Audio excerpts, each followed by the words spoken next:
firefighters protected those homes using an innovative new technology called Barricade Gel. Hi, I'm John Bartlett of Barricade International. I'm standing in a scene today that unfortunately has become much too familiar recently. I'm in the Black Hills National Forest in South Dakota. We're here today, however, because South Dakota was the first state to adopt the use of Barricade Fire Blocking Gel on a statewide basis.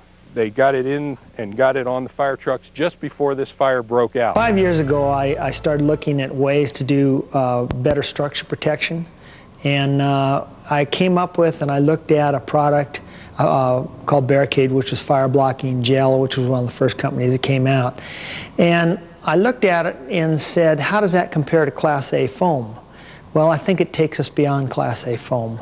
What it does, it has better insulating values. It insulates better than Class A foam. We don't have the drain time problem where it wants to return to water like Class A foam does. It sticks better to vertical surfaces, and it allows us to do a lot more than we could do before. It allows us to go in and treat houses ahead of the flaming front and then move out to a safe zone as the fire starts to move through. And what that does is it keeps firefighters out of harm's way, and we get more, and what happens is we get saves of houses that were undefendable before. So all in all, I think it takes us beyond Class A foam.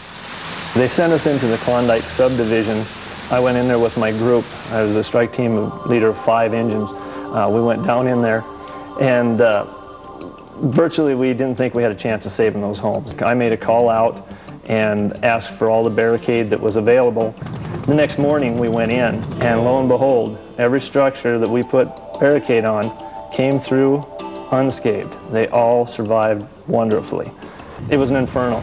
We didn't think that anything in that draw would survive or stand for it, but it did. The barricaded structures stayed. This fire was a very significant fire, the Battle Creek fire. It had the potential for great structure loss, and the firefighters were able to not lose a single structure. We lost a few outbuildings, but we didn't lose any structures.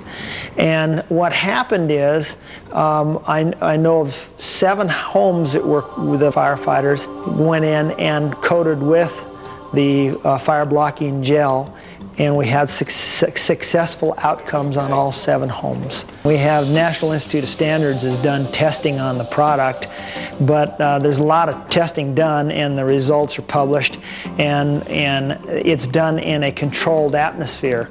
Well, I think this product is proven itself quite well because, like I say, I've been following it for 5 years. If you look at 1998, it did well in saving homes in the Canadian fires, the Florida fires of '98, the 2000 fires in the Bitterroot Valley in Montana. That was one of the biggest gel deployments to date, and lots of homes were saved in the Bitterroot Valley in Montana. And then again in Jackson Hole, Wyoming, in the Green Knoll fire, it was used extensively again and had good results. And it was used here successfully on the Battle Creek fire.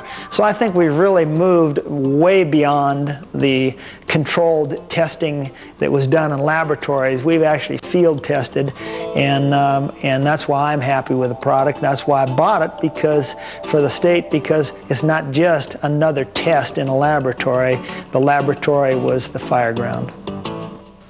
The firefighters in South Dakota used Barricade in a unique and successful way.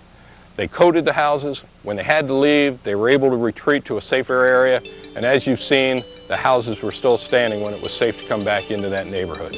Thanks for joining us today on this trip to the Black Hills region of South Dakota to learn the lessons from the Battle Creek fire.